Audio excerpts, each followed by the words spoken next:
العالمين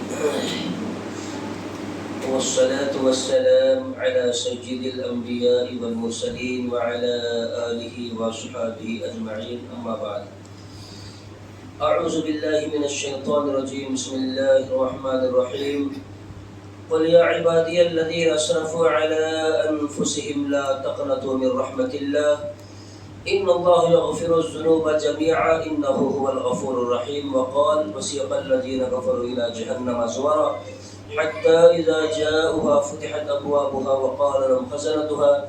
ألم يأتكم رسل منكم يتلون عليكم آيات ربكم وينذرونكم لقاء يومكم هذا قالوا بلى ولكن حقت كلمة العذاب على الكافرين. تمام قسم کی تعریفات اللہ رب العزت ہی کے لیے لائق وسلام والے حاضرین. بعد نماز تراویح کے درس قرآن کا جو سلسلہ الحمدللہ ہمارے یہاں جاری ہے، تو آج کی اس تراویح کے اندر ہم لوگوں نے جو ہے 24واں پارہ آدھا سنا ہے. تو یہ 24واں پارہ آدھا جو ہے اس میں دو سورے ہیں، ایک تو سورہ زمر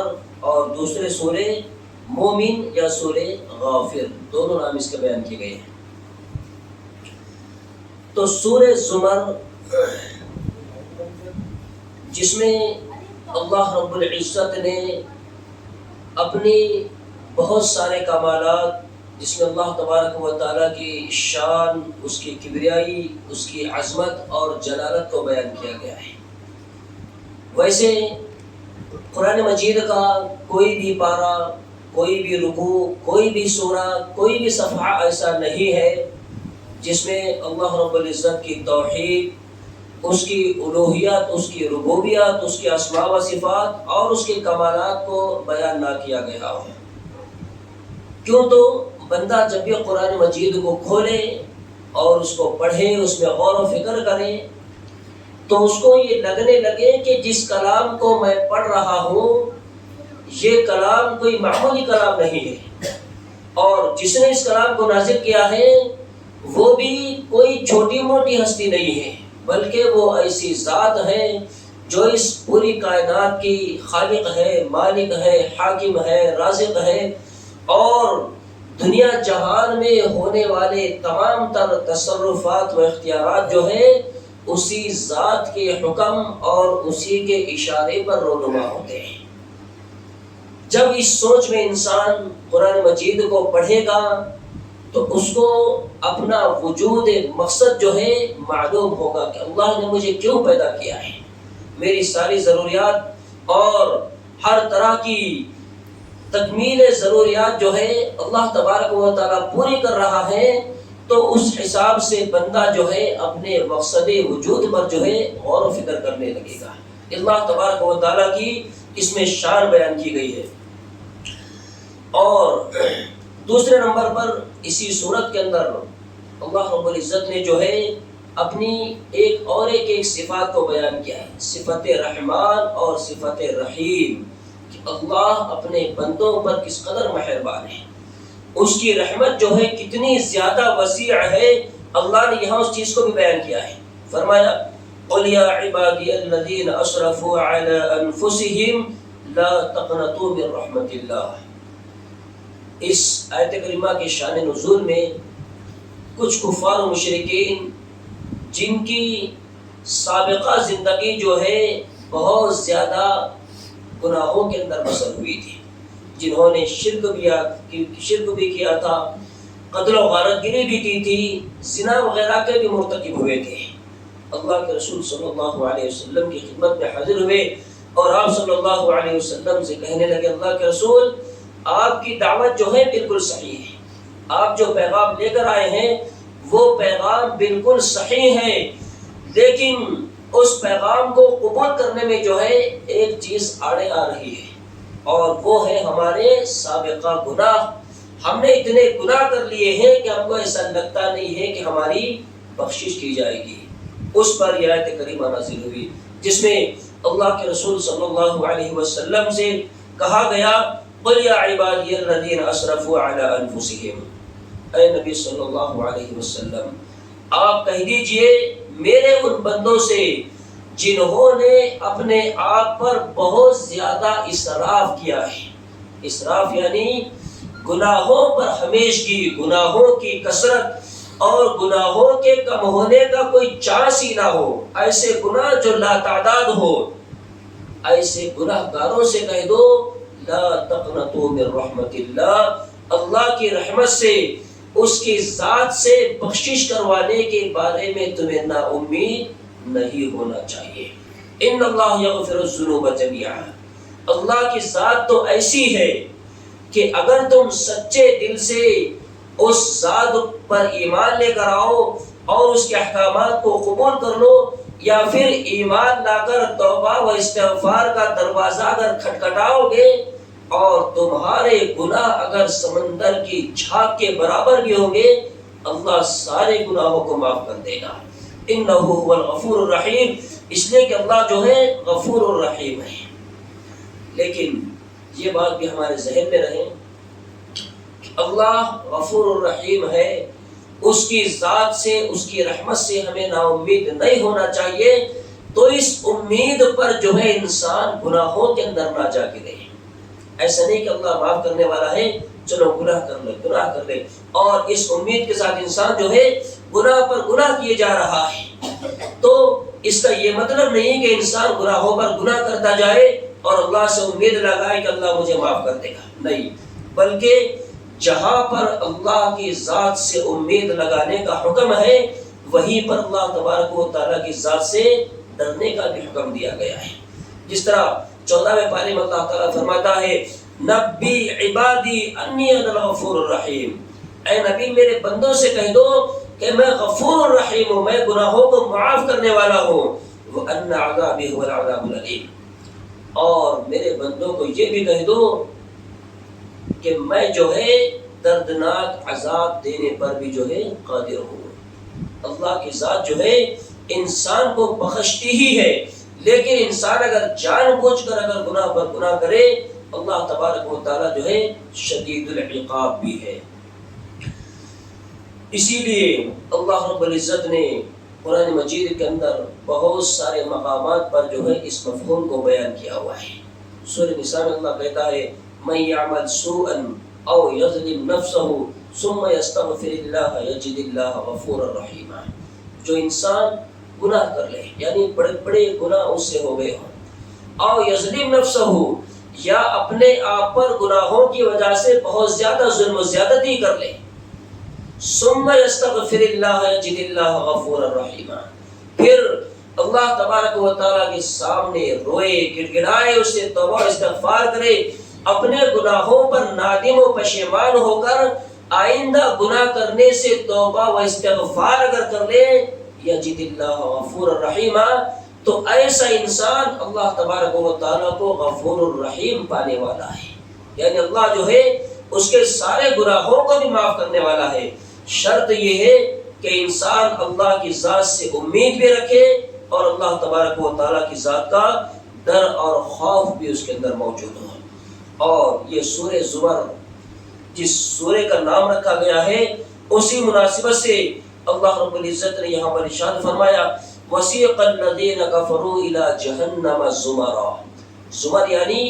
گروہ کو، ٹولیوں کو اور جماعت کو کہا جاتا ہے. اللہ نے یہاں پر اسی چیز کو بیان کیا کہ قیامت کے دن جو ہے کافروں کو، اللہ کے نافرمان اور باغیوں کو جہنم کی طرف جو ہے جماعتوں اور ٹولیوں کی شکل میں ہانکا جائے گا. جس طرح جانوروں کو بے دردی کے ساتھ میں کسی علاقے کی طرف ہانکا جاتا ہے، ان کو ہکالا جاتا ہے، اسی طرح کافروں کو جو ہے جہنم کی طرف ہانکا جائے گا. حتی اذا جاؤها فتحت ابوابها، یہاں تک کہ جب یہ لوگ جو ہے یعنی کفار مشرکین اللہ کے باغی اور نافرمان جہنم کے قریب پہنچیں گے تو ان کے استقبال کے لیے جہنم کے ساتوں دروازے کھول دیے جائیں گے. وقال لهم خزنتها، اور اس وقت اس جہنم کے جو نگران فرشتے ہیں، وہاں کے جو ذمہ داران ہیں، وہ ان سے کہیں گے الم یاتکم رسل منکم یتلون علیکم آیات ربکم، تم جو جہنم کی طرف ہانکے گئے ہو، تمہارے گناہوں کی جو وجہ بنی ہے، کیا تمہارے پاس میں اللہ تبارک و تعالیٰ کی طرف سے کوئی رسول نہیں آیا تھا؟ یتلون علیکم آیات ربکم، جو تمہیں اللہ تبارک و تعالیٰ کی آیات پڑھ کر سناتا۔ تو اس آیت کریمہ کے اندر غور کرنے والی بات ایک یہ بھی ہے کہ دنیا کے اندر بہت سارے ایسے لوگ جن تک دین اسلام نہیں پہنچا تھا، اور اس وقت اس زمانے کے اندر مسلمان موجود تھے، لیکن اس کے باوجود بھی مسلمانوں نے اپنی ذمہ داری کو اگر نہیں سمجھا ہے تو مسلمان بھی جو ہے اس دن مجرموں کے کٹہرے کے اندر کھڑے کیے جائیں گے کہ اللہ، یہ وہ مسلمان جو ہمارے آس پڑوس میں رہا کرتے تھے، اپنے پروگراموں میں دعوت دیا کرتے تھے، ساری چیزیں جو ہے ہم کو بتلاتے تھے، ساری دنیا داری ہمارے سامنے جھاڑتے تھے، لیکن کبھی انہوں نے جو ہے تیرا پیغام، تیرے رسول کی دعوت، جنت جہنم کوئی چیز کا کبھی ذکر نہیں کیا ہے۔ تو ایسے مسلمان بھی جو ہے اللہ کی بارگاہ میں مجرم قرار پائیں گے۔ تو اس دن جو ہے اللہ تبارک و تعالیٰ کے فرشتے ان سے کہیں گے کیا تمہارے پاس رسول نہیں آیا تھا؟ اب رسول جو ہے ہر انسان کے پاس ہر زمانے کے اندر آنا ممکن نہیں ہے۔ اللہ کے رسول صلی اللہ علیہ وسلم آخری نبی ہے، اب آپ کے پاس کوئی نبی اور رسول نہیں آئے گا، تو ضروری نہیں ہے کہ دنیا کے ہر انسان کے پاس جو ہے صرف رسول ہی پہنچے، یہ تو ناممکن سی بات ہے۔ اب رسول اللہ صلی اللہ علیہ وسلم جو ہے دنیا سے چلے گئے، اب بعد میں آنے والے جو کفار و مشرکین ہیں ان تک رسول کس طرح پہنچیں گے؟ تو رسول کے اس کام کو پہنچانے کی ذمہ داری اللہ رب العزت نے ہم مسلمانوں کے اوپر ڈالی ہے۔ اب یہ ذمہ داری ہماری ہے کہ اللہ کی آیات کو، اس کی نشانیوں کو، اس کے پیغام کو، اس کی دعوت کو، اس کی توحید کو جو ہے لوگوں تک پہنچایا جائے۔ اللہ تبارک و تعالیٰ اس معاملے میں ہماری پکڑ کر سکتے ہیں کہ تم نے لوگوں تک جو ہے میرا پیغام کیوں نہیں پہنچایا؟ تو وہ لوگ کیا جواب دیں گے؟ قالوا بلا ولكن حقت كلمۃ العذاب على الكافرین، کیوں نہیں اللہ، تیرا پیغام ہم تک پہنچا تھا کسی نہ کسی ذریعے سے، جو بھی ذریعہ رہا ہو اس ذریعے سے تیرا پیغام ہم تک پہنچا تھا، لیکن کافروں پر جو ہے اللہ تبارک و تعالیٰ کا عذاب جو ہے اس وقت ثابت ہو چکا ہوگا۔ دنیا کے اندر ان کے پاس نبی رسول آئے اور ان کو ساری چیزیں بتلائی گئی، لیکن اپنی ہردرمی کی وجہ سے اور اپنی دنیا داری میں مگن ہونے کی وجہ سے اور گناہوں اور معاصی کے ارتکاب اور اللہ رب العالمین کے ساتھ میں بغاوت اور سرکشی کی وجہ سے وہ لوگ جو ہے قرآن و سنت کی دعوت کو قبول نہ کر سکے، اور اسی پر ان کی موت ہوئی، اور اسی بنیاد پر وہ لوگ جو ہے جہنم میں جوق در جوق ہانکے جائیں گے۔ اور اسی کے ساتھ میں اللہ رب العزت نے ایمان والوں کا بھی ذکر کیا ہے کہ وسیق الذین اتقوا ربهم الى الجنۃ زمرا، اللہ جو ہے تقوی والوں کو، ایمان والوں کو، اپنے محبوب اور پسندیدہ بندوں کو جو ہے جنت کی طرف لے کر جائیں گے، جنت کی طرف ان کو ہانکا جائے گا کہ جاؤ جنت میں چلے جاؤ، یہاں تک کہ جب وہ لوگ جو ہے جنت کے قریب پہنچیں گے تو جنت کے سارے دروازے ان کے لیے کھول دیے جائیں گے، اور جنت کے نگران فرشتے جو ہے ان کا استقبال کرتے ہوئے کہیں گے سلام علیکم طبتم فادخلوها خالدین، تم پر سلامتی ہو، تمہارے لیے خوشی کی بات ہے کہ تم لوگ جو ہے ہمیشہ ہمیش کی جنتوں کے اندر ہمیشہ کے لیے داخل ہو جاؤ۔ تو اس سورہ مبارکہ کے اندر ان بد نصیبوں اور ان خوش نصیبوں کا بھی ذکر ہوا ہے جنہوں نے اللہ تبارک و تعالیٰ کے پیغام کو جھٹلایا، اور جن لوگوں نے اللہ تبارک و تعالیٰ کے پیغام کو اپنا لیا ہے۔ تو قرآن مجید جا بجا ہماری یہ تربیت کرتا ہے کہ قرآن مجید پورا کا پورا جو ہے اللہ تبارک و تعالیٰ کی توحید، اس کی الوہیت، اس کی ربوبیت، اس کی شان اور اس کی کبریائی کو بیان کر رہا ہے، اور بارہا پھر ہمیں یہ دعوت دی گئی ہے کہ تمہیں جو ہے اللہ نے خیر امت بنایا ہے، اور اس خیر امت ہونے کی وجہ سے تمہارے اوپر یہ ذمہ داری ڈالی گئی ہے کہ تم اللہ کے اس پیغام کو لوگوں تک پہنچانے کی کوشش کرو۔ اللہ رب العزت سے دعا کرتے ہیں کہ الہ العالمین قرآن مجید کو ہمیں پوری پابندی سے پڑھنے، اس میں غور و فکر کرنے، اس کے معانی اور مفاہیم کو سمجھنے اور اس کی دعوت کو لوگوں تک پہنچانے کے اللہ توفیق عطا فرمائے۔ آمین۔